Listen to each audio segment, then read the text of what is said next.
સ્વાગત છે। આજે તારીખ 10 જૂન 2024 ને સોમવાર।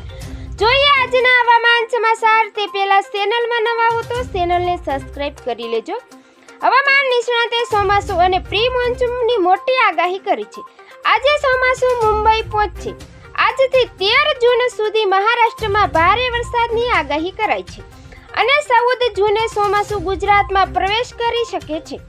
રાજ્યના અનેક વિસ્તારોમાં વરસાદ પડી શકે છે। દક્ષિણ ગુજરાતના જિલ્લાઓમાં ભારે વરસાદની આગાહી કરવામાં આવી છે। સાથે સૌરાષ્ટ્રના ભાગોમાં પણ મધ્યમથી ભારે વરસાદની શક્યતા વ્યક્ત કરવામાં આવી છે।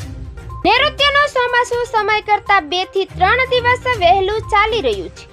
હવે તે મુંબઈ તરફ આગળ વધી રહ્યું છે। અત્યારે ચોમાસાને આગળ વધવા માટે તમામ પરિબળો સાનુકૂળ છે। મુંબઈમાં ચોમાસું પહોંચ્યા પછી 2 દિવસમાં જ ચોમાસું ગુજરાતમાં આવી શકે છે। ગુજરાતમાં દક્ષિણ ગુજરાત અને સૌરાષ્ટ્રથી ચોમાસાની શરૂઆત થશે। તેમજ રાજ્યમાં પ્રી મોન્સૂન એક્ટિવિટી તેજ બની છે અને આગામી દિવસોમાં 30 થી 40 કિમી પ્રતિ કલાકની ઝડપે પવન ફૂંકાવા સાથે વરસાદની આગાહી કરવામાં આવી છે। તેમજ દક્ષિણ ગુજરાતના વડોદરા, છોટાઉદેપુર, નર્મદા, ભરૂચ, સુરત, ડાંગ, નવસારી, વલસાડ, તાપી, દમણ અને દાદરા નગર હવેલીમાં વરસાદની આગાહી કરવામાં આવી છે। તેમજ આગામી 3 દિવસ ગીર સોમનાથ, ભાવનગર અને અમરેલીમાં પણ વરસાદની આગાહી કરવામાં આવી છે। તેમજ દક્ષિણ ગુજરાત અને સૌરાષ્ટ્રમાં ભારે પવન ફૂંકાવાની પણ આગાહી કરવામાં આવી છે। તેમજ આજે પંચમહાલ, મહીસાગર, વડોદરા, છોટાઉદેપુર, વલસાડ, નવસારી, ડાંગ, દાહોદ તેમજ સુરત, તાપી, દમણ અને દાદરા નગર હવેલીમાં વરસાદની આગાહી કરવામાં આવી છે।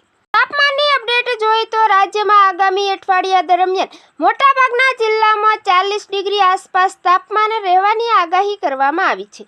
જેમાં સુરેન્દ્રનગર, પાટણ, મહેસાણા સહિતના જિલ્લાઓમાં 41 ડિગ્રી તાપમાન રહેશે। જ્યારે અમદાવાદ, અરવલ્લી, બનાસકાંઠા, બોટાદ, ગાંધીનગર, કચ્છ, મોરબી, રાજકોટ, સાબરકાંઠા સહિતના જિલ્લાઓમાં 40 ડિગ્રી તાપમાન રહેવાની સંભાવના છે। તો મિત્રો ફરી મળીશું નવી અપડેટમાં। જોતા રહેજો ખેડૂત ઉત્સવ ચેનલ।